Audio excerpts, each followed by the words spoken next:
Sup, guys? We're gonna try something new today. I'm gonna try a voiceover and see if I can get you guys to like what's going on. So, let me know what you think, and I'll try to take you step by step through here and see what you guys see what you want me to do. All right. First spot here where we're fishing is there's rock ledges out in front of these pads. They're not very big. It's like a 2 foot drop. So I start on top of it early and then kind of work my way out as the day goes on. Usually when you see me offshore, it's usually later in the day once that water temperature gets higher. They tend to stay up shallow when it's darker out, and then once that shade, see if you can see that shade line on the left hand side, once that lifts, then you want to move out just a little bit further. Generally, you can find them in the same areas. You just got to move out a little bit further.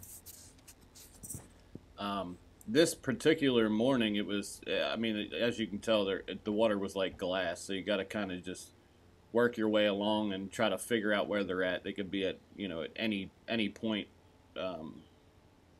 that type of day. I mean, you can find them on the side, to the front, up high in the water column, low in the water column. You just got to kind of go about it and see which one works best.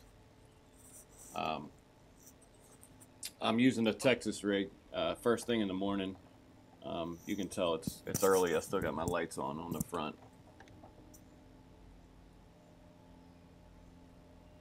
So we'll see what happens here. You can see bait popping up shallow. Normally that's a pretty good sign. I had a guy, Ryan, ask me to do a video on the thermocline and how to find it and how to see, stuff on your electronics to tell what they are. I'll put a video up of that next. Also, I want to do one that's based on the kind of stuff to look for on your electronics. Let me know if any of this stuff has helped you guys too, if you've caught any more fish because of my videos. That's the whole purpose of them. So there's a bite there. Just want to make sure he has it. Once they have it, then you can lay down on them. I just marked my waypoint. Once you catch a fish somewhere, the chances are they're there for a reason, so you want to mark it, especially if you're fishing little drops like that. It's important to know exactly where they're at. That way, when you come back to it, you can just go right to that spot. You don't have to worry about trying to relocate them again. Normally, they're pretty much near that same area.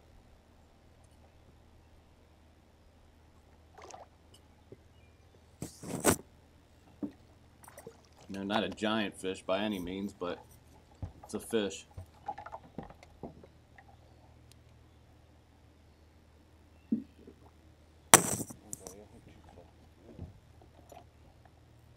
That one was off to like right at the drop. There's, sometimes they'll suspend on that end, especially when it's clear like that.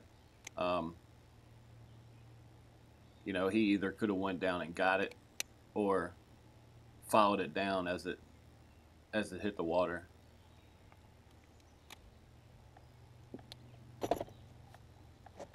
It's a nice little start. Same type of deal here. I mean, I'm still hitting the edge of it, still a little bit light out. You can tell there's some cloud cover. This might be another day. I'm not sure whether that was the same day or not. Same type of deal though, right off the edge.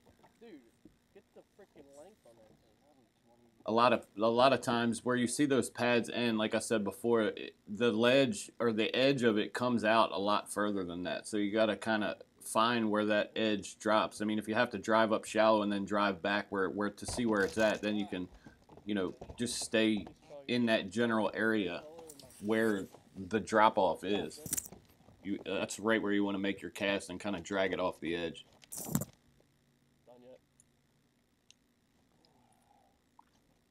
It's just a little guy. He was long though. The fish was 19 inches long.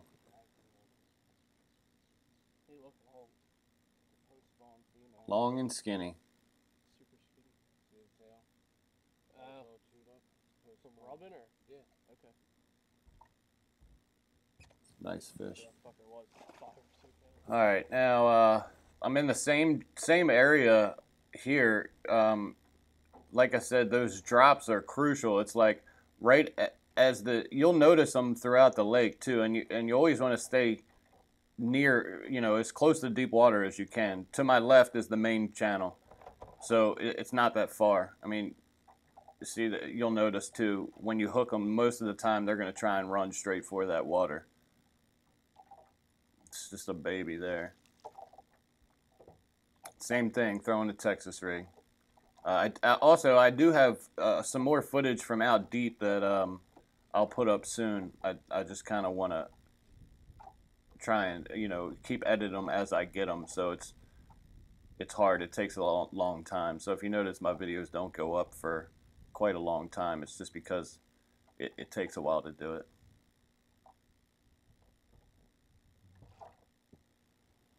This was the same morning as the first one, and that's a major creek channel right there, and that's a big spawning bay back there. So these fish are still, I mean, they're not still working their way out, but they're still on stopping points on their way out. This is the corner of a creek channel. That one was probably in about 12 foot. And they worked their way out onto that point pretty far out too. I mean, you can catch them as far out almost to the main river channel. Later in the summer that it goes. That was probably the shortest, fattest fish I've ever caught. I mean, he was 16 inches and pretty close to 4 pounds. I mean, he was just a tank.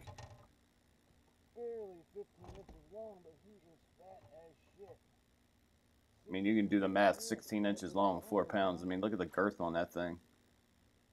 That one hit it on the fall. I mean, it was, it was 12 foot of water where he was at, but there was some structure on the bottom that I was kind of working pretty slow. This is the same area here.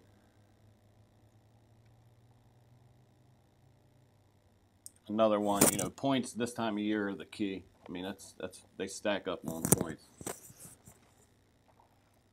Kind of weed through the little ones to get to the big ones, but they're all fun to catch. That's a pretty steep drop right there too. Off to my left a little bit is a really steep ledge. I mean, it goes from 8 foot to 30 foot within a matter of 5 yards.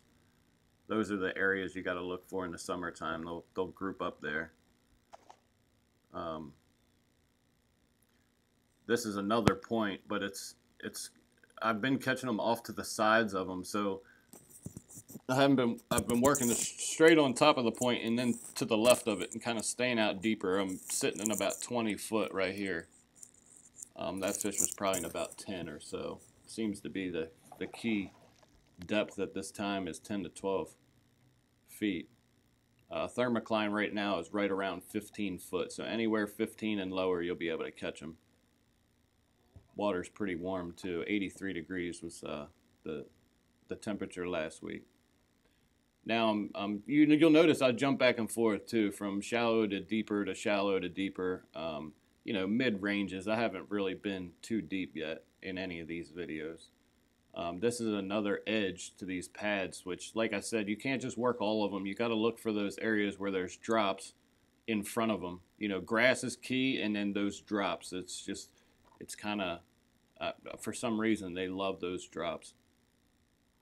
Like I said before, too, it can be subtle. It doesn't have to be anything crazy. A 2 foot drop is enough.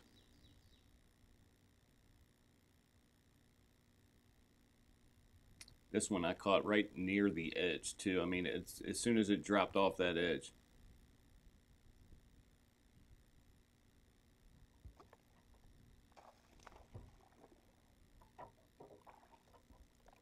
It's a lot of little fish this time of year, man. 3 pounds or less. You catch a ton of them. That's the thing about finding offshore structure. Once you find offshore stuff, man, you can catch big ones in a hurry. This area right here is one of my favorite spots. I mean, there's a ledge that runs.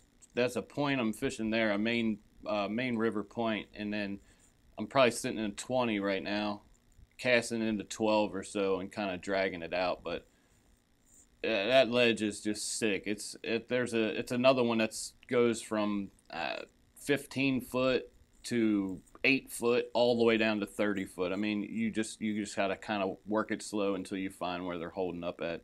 This particular day, I caught them off to the right side of it, but every other day it's been straight off the end, like directly straight from the point. There's some good grass growing in there, and it comes out pretty far.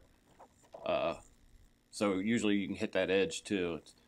Just keep dragging it until you hit that edge. It's a better fish here too.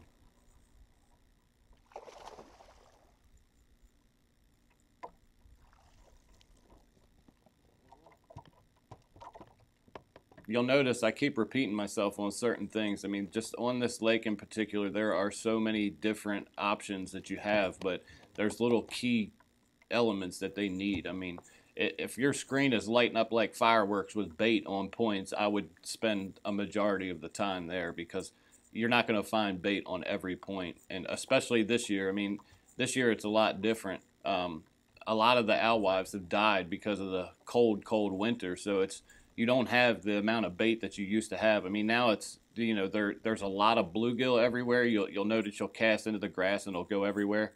But as far as offshore, you don't see those pods and pods and pods of alewives yet. It'll take some time for them to start getting out there and thickening up. This one, I'm in the marina. Now, you're not supposed to fish in the marina at all. I mean, they tell you, there's no signs there, but I'm pretty sure you're not supposed to be in there. I kind of just go in quick and fish these little concrete blocks that are in there and get out of there. Obviously, if you're fishing tournaments or anything like that, you can't fish in there. But again, it's little key structure that you can look for are concrete blocks. I mean, you'll see they look like perfect cylinder squares on your electronics. You can't miss it. They're perfectly squared, and if they have bait around them, it's even better.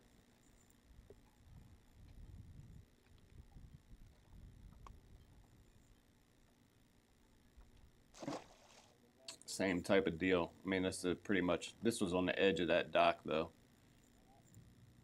I personally think it's stupid that you can't fish in there, but I guess, you know, a majority of the money that goes into that lake is spent from those slips and people that get them. And I'm sure there would be a bunch of yahoos going in there beating up boats and hitting them with lures and shit like that. All right, guys. Well, let me know what you think, and leave some comments and let me know if you want me to do more or not. All right, see ya.